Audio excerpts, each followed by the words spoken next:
Very often, the majority of people I meet are not interested in creating storms or causing bad weather. Most just want to stop storms and prevent destruction. Now, this is very tricky. It's tricky to try and use long-distance weather magic to stop a storm, because the magician runs the risk of unintentionally making that storm worse. It is always safer and less risky to practice a ritual in the country where the storm is currently taking place. The further away the magician is, the more volatile the spell is, and the magician has a lot less control over his or her weather spell. I've heard horror stories of people trying to stop drought in different countries and accidentally causing floods. Long-distance spells are harder to control, especially if you are on your own as a solitary practitioner. But there are still ways we can help. There are 6 traditional laws to Taoist weather magic. One of them is the law of personification, which basically means that you, as the magician, will personify certain types of weather by giving a storm a name, and rather than looking at it just as a storm, you see it as a living entity with its own unique personality. Usually, the magician will imagine a severe storm as a child having a temper tantrum, and in some traditions they like to imagine storms as baby demons that are full of anger and rage. This law is based on human nature influencing Mother Nature. This whole universe works like a two-way street.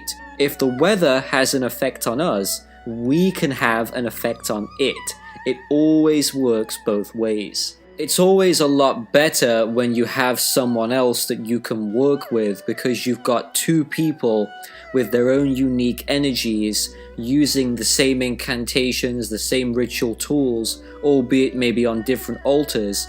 But if these 2 people can come together with the same intention in mind, for example to stop Hurricane Dorian, usually it works a heck of a lot better when there's a team and not just one person.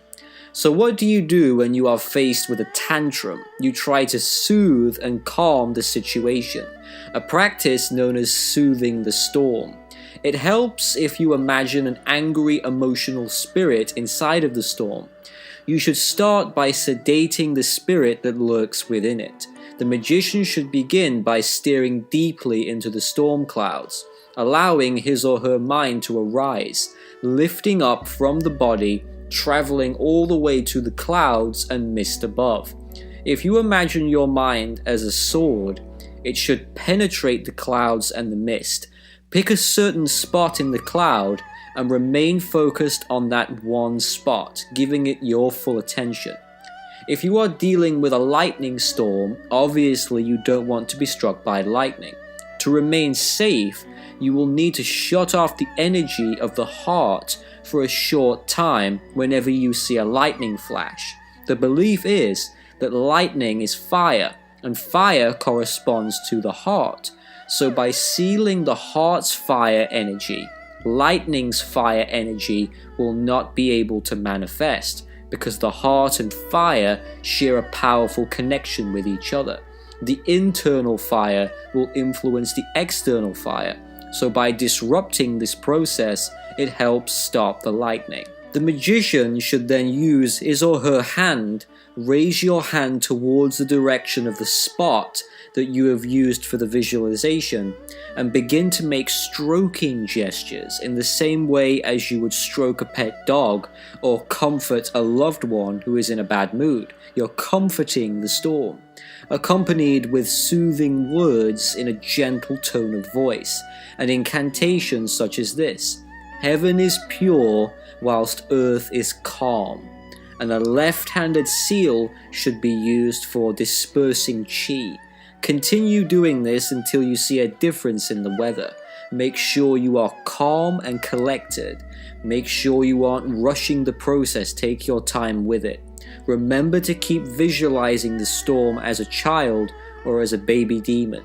Then raise both of your arms, point them towards the storm clouds and make a separating gesture with your arms, like you are reaching up to the skies to pull the storm apart, but be very gentle. You are feeling the clouds with your fingers, feeling the water of the rain on your skin. Imagine the molecules of the clouds and the vapors slowly coming apart piece by piece. Try to visualize the cloud's structure of energy. This is sometimes known as an energy matrix. Really imagine what the sensations would be like. Of course, it's different for everyone, but really focus on pulling apart, very gently separating the clouds to allow a gap for the sun to shine through. The magician should then visualize the storm's energy being divided whilst feeling the energy being pulled away. Make no jerky or sudden movements whilst doing this. Keep relaxed and in control. Within about 10 to 15 minutes, the storm should subside. This is a method that could save many, many lives. Storms are really ever destroyed because they are energy, and energy cannot be destroyed, only transformed. In this case, the energy has been sedated.